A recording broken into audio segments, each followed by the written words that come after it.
आओ बच्चों, आज हम लोग स्टार्ट करते हैं। क्वेश्चन नंबर 11 है। ये एनसीईआरटी मैथ्स का है, एक्सरसाइज 9.1 है। एनसीईआरटी मैथ क्लास 10th है, चैप्टर 9 है, सम एप्लीकेशन ऑफ ट्रिगोमेट्री। तो इसका क्वेश्चन नंबर 11 पिछले वीडियो तक हम लोगों ने 10 तक कवर किया था। आज हम लोग 11 नंबर क्वेश्चन पे चलेंगे। ये 11 नंबर क्वेश्चन है, ठीक है। और देखते हैं कि क्वेश्चन क्या कह रहा है। कुछ विशेष नहीं है, ये भी उसी जैसा है, तो थोड़ा सा हम लोग को सावधानी होगा समझने में। तो देखिए क्वेश्चन नंबर 11 कहता क्या है, ध्यान से सुनिए और समझिए इसको। A TV tower stand vertical on a bank of canal. एक टीवी टावर है जो वर्टिकल है एक बैंक के किनारे, ठीक है ना। मतलब आप कह सकते हैं एक नहर के किनारे। From A point on the other bank directly, दूसरे किनारा पर डायरेक्टली अपोजिट द टावर, जो टावर के विपरीत उल्टा, ठीक है ना। The angle of elevation of the top of the tower is 60। तो एंगल ऑफ एलिवेशन क्या बनता है, 60 बनता है। यानी कह सकते हैं कि ये जो आपका टावर दिया है, एंगल ऑफ एलिवेशन ऐसे ऐसे यहाँ से ऐसे बनेगा।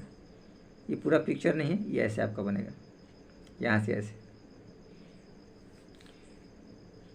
नेक्स्ट फिर कहता है from another point 20 metre away from the point.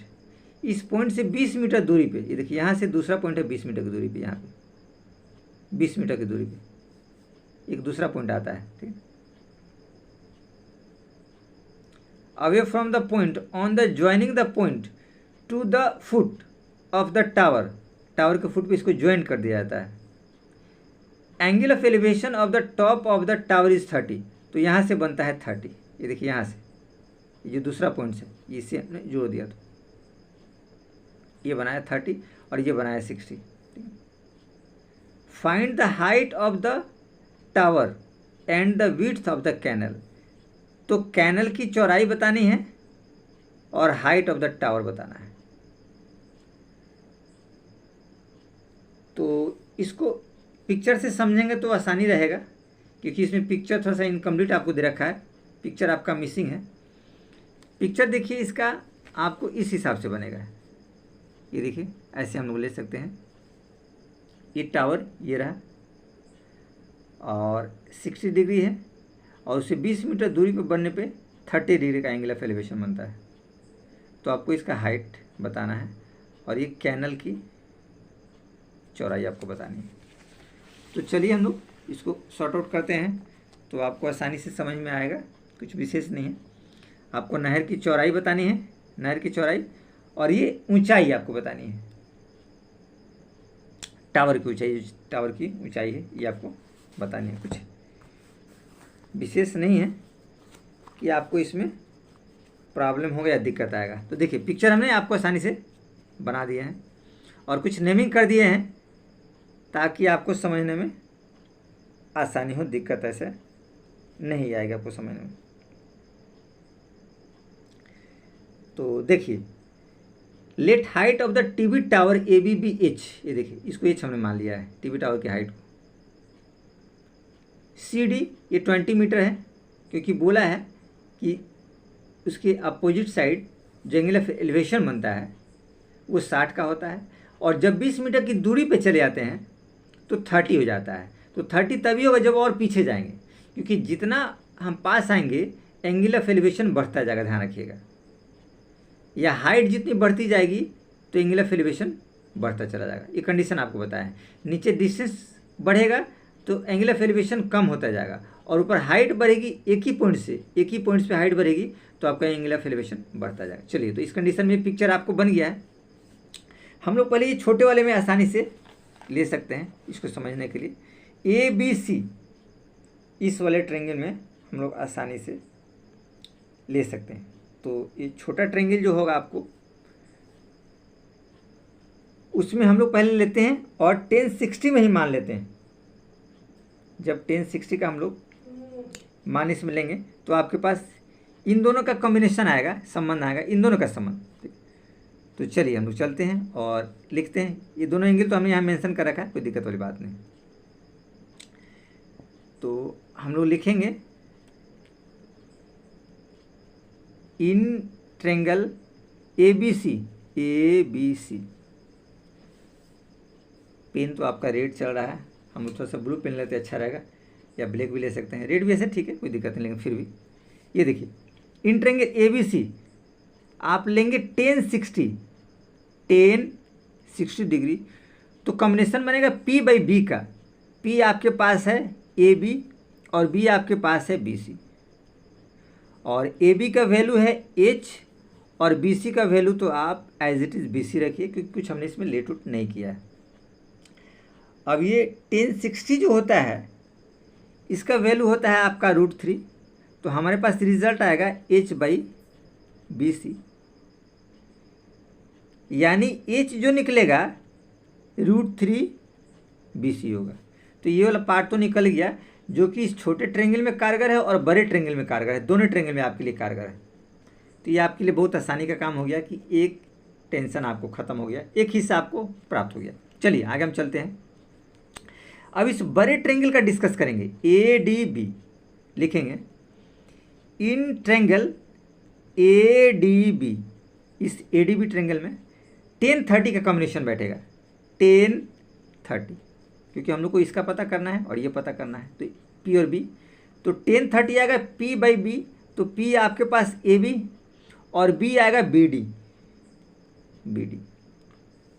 ध्यान से रखिएगा 1030 का जो मान होता है वो होता है 1/√3। 1030 का जो मान होगा इसका 1/√3, और AB आपके पास दिया है H, और H का मान देखिए √3BC है। तो आप लिख सकते हैं, अभी फिलहाल H ही लिखिए, H और BD, ये देखिए BD क्या आ जाएगा CD, यानी 20 प्लस BC, ये आ जाएगा आपके पास 20 प्लस BC, ये आपके मान आ गए 20 प्लस BC। अब देखिए 20 प्लस BC जब मान आपका आया तो क्रॉस मल्टीप्लाई कर दीजिए, तो हमारे पास क्या आ जाएगा √3H = 20 प्लस BC। अब देखिए √3 और H का मान ये है, तो हमारे पास क्या आ जाएगा √3 इंटू √3BC,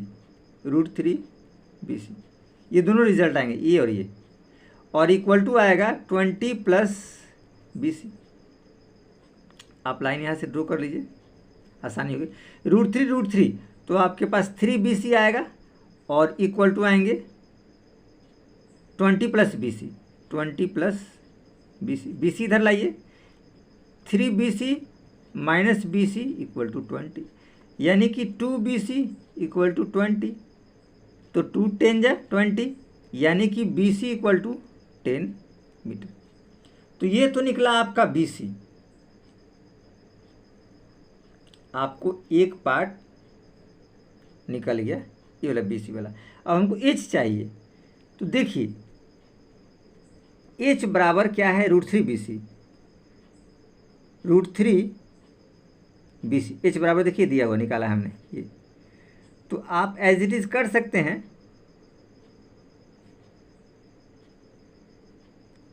√3 और BC है 10, तो क्या आएगा 10 √3 मीटर। ये आपके पास ऑलरेडी आ गया। अब आप चाहें तो इसी को स्टेटमेंट वाइज आप लिख सकते हैं, आप चाहें तो स्टेटमेंट वाइज इन दोनों को लिख सकते हैं। जैसे देखिए हम लिख सकते हैं height of TV tower is 10 √3, यहाँ लिख सकते हैं so the height of TV tower is 10√3 metre, आप लिख सकते हैं। And width of canal, and width of canal, यहीं पे देखिए हम लोग थोड़ा सा एडजस्ट कर देते हैं, इसी में हम लोग एडजस्ट करते हैं।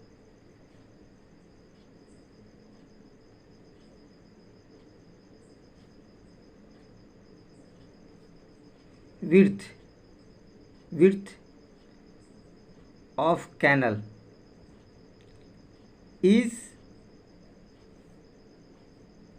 10 मीटर।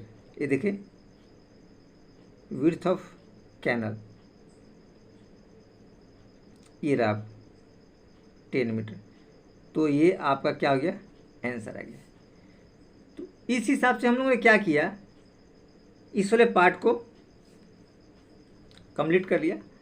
अब हम लोग चलते हैं 12 नंबर क्वेश्चन की तरफ और देखते हैं कि 12 नंबर क्या कहता है, ठीक है ना। क्योंकि अब थोड़ा सा क्वेश्चन जो होगा ट्रिकी होगा, तो आपको थोड़ा सा दिमाग दौड़ाने पड़ेंगे। ऐसे नहीं कि जैसे तैसे क्वेश्चन बन जाएगा, थोड़ा सा आपको दिमाग दौड़ाना है। और मेन डायग्राम, इसमें डायग्राम मस्ट है। अगर डायग्राम आपको आ गया तो एज इट इज़ आप कोई भी काम बहुत आसानी से कर लेंगे, और डायग्राम नहीं आया तो फिर तो आपके साथ पेचीदा है, यूँ समझिए क्वेश्चन में प्रॉब्लम रहेगा। चलिए तो हम लोग चलते हैं 12 नंबर क्वेश्चन की तरफ। देखिए, from the top of 7 metre high building, 7 metre ऊंचा एक बिल्डिंग है। The angle of elevation of the top of cable tower, एक केबल टावर है उसका एंगल ऑफ एलिवेशन है इज 60 डिग्री। यानी कि 7 मीटर हाई बिल्डिंग है, उससे जो एंगल ऑफ एलिवेशन बनता है वो किस पे बनता है, टॉप ऑफ केबल टावर पे। इज 60 डिग्री, 60 डिग्री दे रखा है। देखिए यहाँ पिक्चर में हम आपको दिखाते हैं, ये देखिए ये बिल्डिंग है और केबल टावर है, ये देखिए 60 एलिवेशन बन रहा है। And the angle of depression, और angle of depression of its foot, और उसी के फुट का एंगल ऑफ डिप्रीजन बन रहा है 45 degree. Determine the height of the tower, तो टावर का हाइट आपको डिटरमाइन करना है। ये देखिए इसी का डिप्रीजन बना है, देखिए ऊपर से नीचे देखना डिप्रीजन और एंगल ऑफ एलिवेशन ही जाता है, तो ये 45 है। तो ये दोनों चूंकि अल्टरनेट एंगल बना रहा है, जेड बना रहा है, इसलिए दोनों बराबर होगा। तो हमको ये हाइट इसका बताना है। तो इस हिसाब से ये डायग्राम आपके पास रहा। अब क्या है कि थोड़ा इसके पार्ट्स को हम लोग लिख लेते हैं। हमने चूँकि लिखा नहीं है, इसमें लिखने से थोड़ा सा आसान रहता। चलिए अब तो हम लोग इसको लिख लेते हैं फटाफट, तो ये आपको पता चलेगा। तो हम लोग लिखते हैं, देखिए ए भी क्या है, बिल्डिंग है। ये भी क्या है, बिल्डिंग है। लिखेंगे let the height of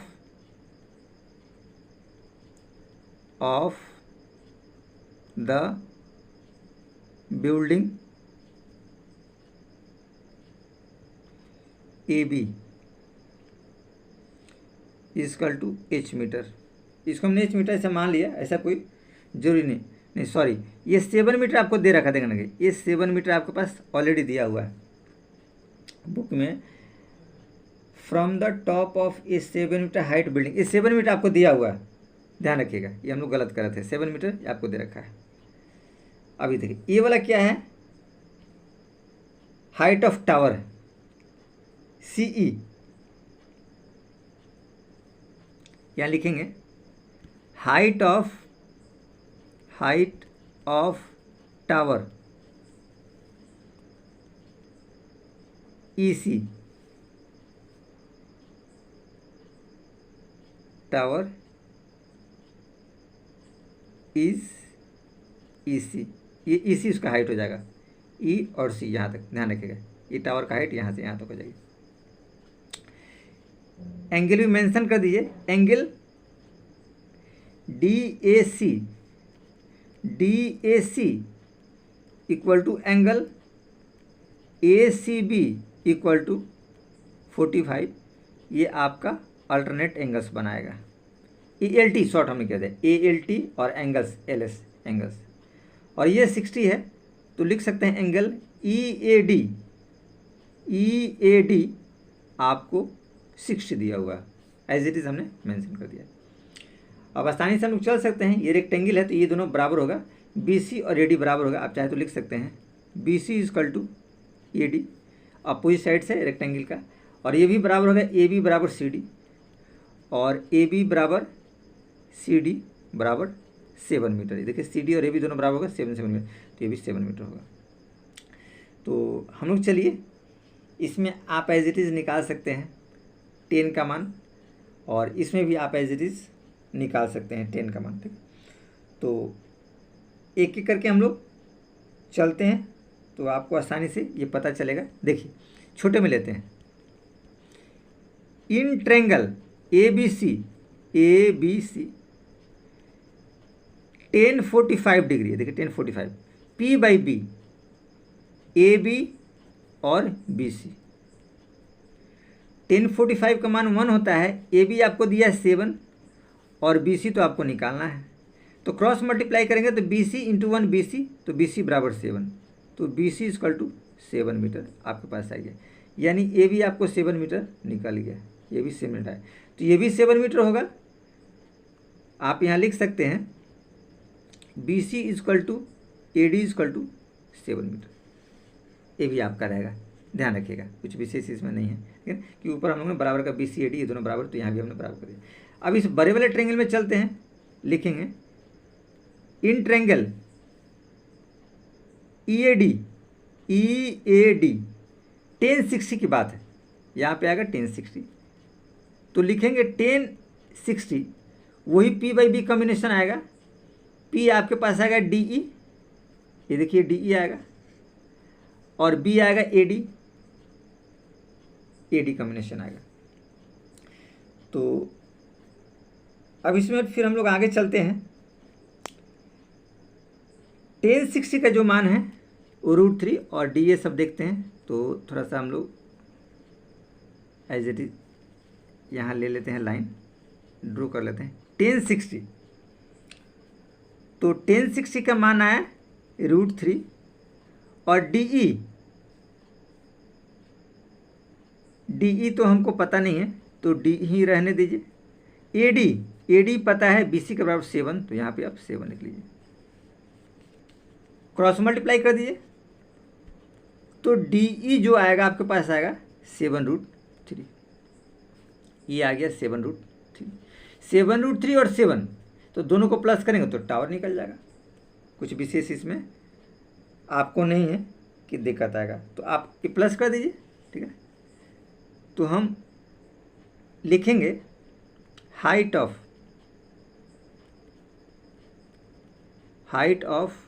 tower equal to क्या है EC, ये देखिए E और C, तो EC क्या आएगा DE प्लस DC, तो ये आपके पास आएंगे 7√3 और प्लस 7, तो 7 कॉमन लेंगे तो √3 प्लस 1, ये मीटर हो जाएगा, तो यही आपका क्या आ गया आंसर आ गया। तो बहुत आसानी से हम लोगों ने इस पार्ट को भी कर लिया, जो कि कोई प्रॉब्लम नहीं था, ठीक है। तो चलिए चलते हैं नेक्स्ट क्वेश्चन की तरफ।